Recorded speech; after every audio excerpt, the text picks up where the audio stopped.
नजर डालते हैं आज के विस्तारित समाचारों पर। कछार जिले के बदरपुर घाट क्षेत्र में लगभग 13 करोड़ रुपए की मार्फिन नशीले सामान जब्त किया गया है। शिवभूमि व कछार पुलिस के मिलीजुली प्रयास के चलते तथा 38 असम राइफल्स के जवानों के प्रयास के चलते 10 करोड़ रुपए की नशीले सामान जब्त किया गया, जिनमें से एक व्यक्ति को गिरफ्तार किया गया।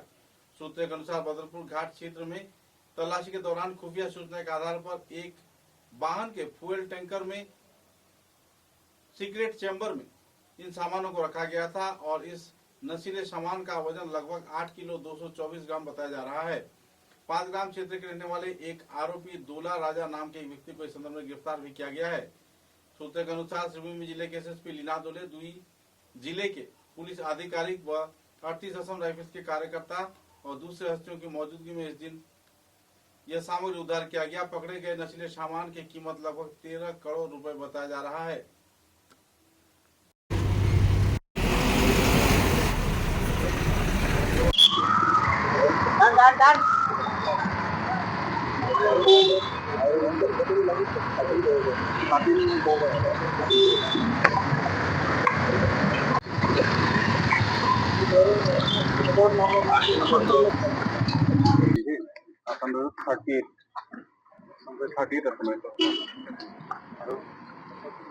আজি এটা যুটীয়াভাৱে অপাৰেশ্যন এটা হৈছিলে এগেইনষ্ট ড্ৰাগছ।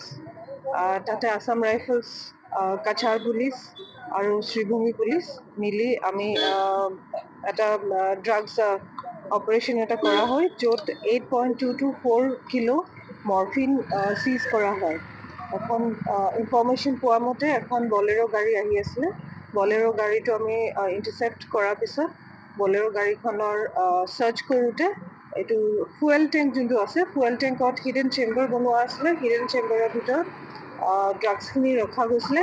আমি আমাৰ ড্ৰাগ ডিটেকশ্যন কিট দি যেতিয়া টেষ্ট কৰা যায়, সেইটো মৰফিন বুলি ওলাইছে। এইটো মাৰ্কেটত, ব্লেক মাৰ্কেটত ইয়াৰ মানে কষ্ট প্ৰায় 13 কোটি টকা হ'ব। আৰু এজন আসামী ধৰা হৈছে দৌলা ৰাজা বুলি, তেওঁ 5 গ্ৰামৰ হয়।